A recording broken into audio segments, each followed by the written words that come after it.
Hello मित्रांनो, welcome to my YouTube channel explore with P R. माझं नाव प्रशांत आणि आज आहे आपला तारकर्लीमधला तिसरा व शेवटचा दिवस. आज आपण जाणार आहोत वॉटर स्पोर्ट्स व स्कुबा डायव्हिंग करायला. मागच्या 2 दिवसांमध्ये खूप थकलो होतो, त्याच्यामुळे दिवसाची सुरुवात आज थोडी उशिराच केली. लेट उठलो आणि मग ब्रेकफास्ट करून आम्ही निघालो दांडी बीचकडे, जिथे आम्ही करणार होतो सर्व वॉटर स्पोर्ट्स. जसे तारकर्लीमध्ये वॉटर स्पोर्ट्स हे सुनामी आयलंडला केले जाते, तसे मालवणजवळ हे वॉटर स्पोर्ट्स दांडी बीचवरती होतात. दांडी बीचवर पोहोचल्यावर आम्ही स्कुबा डायव्हिंग आणि वॉटर स्पोर्ट्सचे एक पॅकेज विकत घेतले.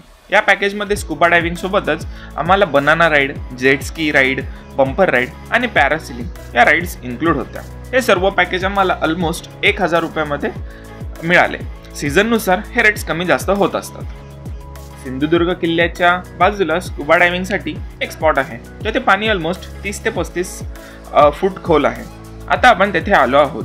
लाईफमध्ये फर्स्ट टाइमच स्कुबा डायव्हिंग करण्याची एक्साइटमेंट तर होती, पण त्यासोबतच भीती पण वाटत होती की पाण्याच्या आतमध्ये श्वास कसा घेतला जाईल, होईल की नाही. भीती तर नाही ना वाटणार त्या प्रकारचे. स्कुबा डायव्हिंगचे सर्व गिअर्स घालून मी आता पाण्यामध्ये उतरलो. पाण्याच्या आत जाण्याआधी इन्स्ट्रक्टर सर्व इन्स्ट्रक्शन प्रॉपर देतो. त्यासोबतच सर्व हँड साईन सुद्धा आपल्याला समजून सांगतो. पाण्यासोबत आपण थोडे नॉर्मल झालो की इन्स्ट्रक्टर आपल्याला पाण्याच्या आतमध्ये घेऊन जातात. पाण्याच्या आतमध्ये घेऊन जाणे आणि पाण्यावर घेऊन येणे हे सर्व इन्स्ट्रक्टर करतात. आपल्याला फक्त त्यांना हँड साईनने इशारा करावा लागतो.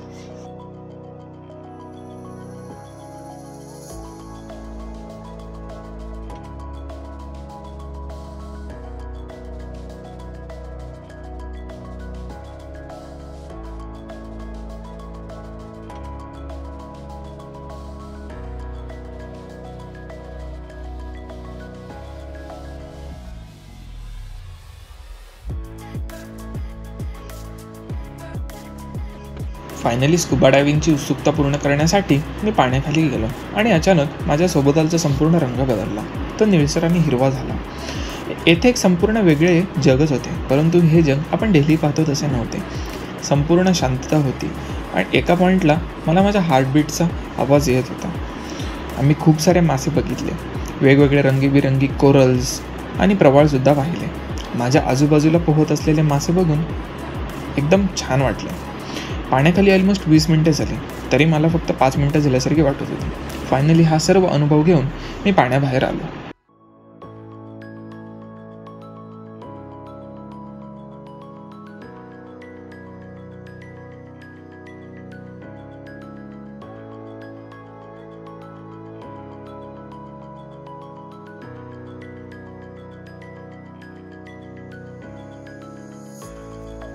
स्कुबा डायव्हिंग नंतर आम्ही आलो जेट स्की राईड करायला. हा सुद्धा एक थ्रिलिंग एक्सपिरियन्स होता. लहानपणी जसे आपल्याला बाबा गाडीवरून एक चक्कर मारून असत, तसा तो जेट स्कीवाला दादा समुद्रामधून जेट स्कीवरून आपल्याला एक चक्कर मारून आणतो. बट ही चक्कर मारताना तो जेट स्की अशा पद्धतीने चालवतो जसे की आपण पाण्यामध्ये पडतो की काय याची भीती वाटते.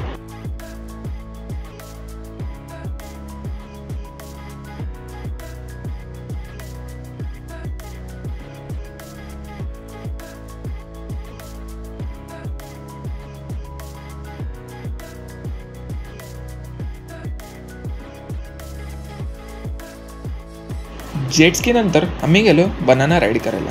ह्यामध्ये आम्हाला बनाना शेपच्या एका ट्यूबवरती बसून समुद्रामध्ये घेऊन गेले आणि समुद्राच्या आतमध्ये नेऊन ते लोक ती बनाना ट्यूब वाकडी करून आपल्याला पाडतात. हा सुद्धा एक युनिक एक्सपिरियन्स होता.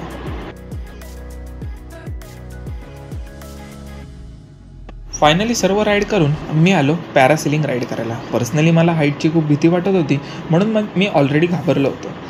म्हणून मी बोटवाल्या दादाला सुद्धा सांगितले की मला जास्त हाईटवरती घेऊन जाऊ नको. सर्व लोक ही राईड एन्जॉय करत होते आणि फायनली माझी टर्न आली. बोटवाल्या दादाने मला रोपला टाय केले आणि हळूहळू मी वर जाऊ लागलो. मी स्टार्टिंगला खूप घाबरलो होतो, बट फायनली मन शांत करून मी राईड एन्जॉय केली. समुद्रामध्ये एकटेच आपण एवढ्या हाईटवरती खूप छान एक्सपिरियन्स होता.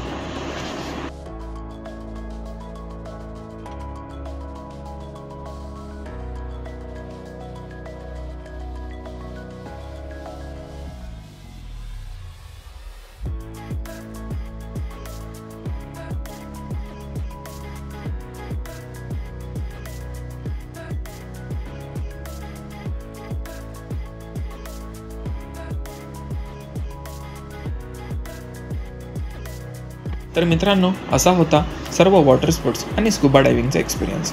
अनफॉर्च्युनेटली आम्हाला बंपर राईडचा व्हिडिओ नाही करता आला, पण तो सुद्धा एक थ्रिलिंग एक्सपिरियन्स होता.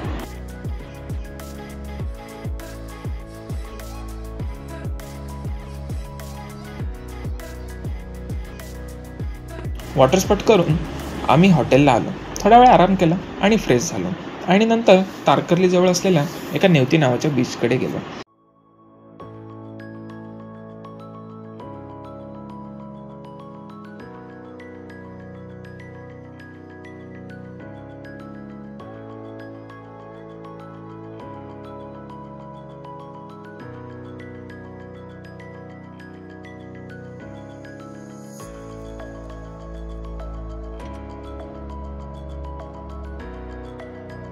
हे बीच खूप असे शांत आणि सुंदर असे होते.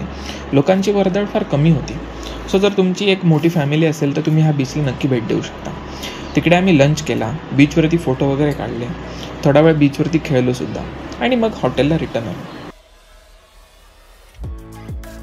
तर मित्रांनो, अशी होती आपली तारकर्लीची 3 दिवसांची ट्रिप. जर तुम्हाला ही व्हिडिओ आवडली असेल तर व्हिडिओला नक्की लाईक करा आणि चॅनलला सबस्क्राईब करा. आणि डे 1 आणि डे 2च्या तारकर्लीच्या जर व्हिडिओ बघायचे असतील तर लिंक डिस्क्रिप्शन बॉक्समध्ये आहे. तुम्ही त्या व्हिडिओसुद्धा चेकआउट करू शकता. थँक्यू.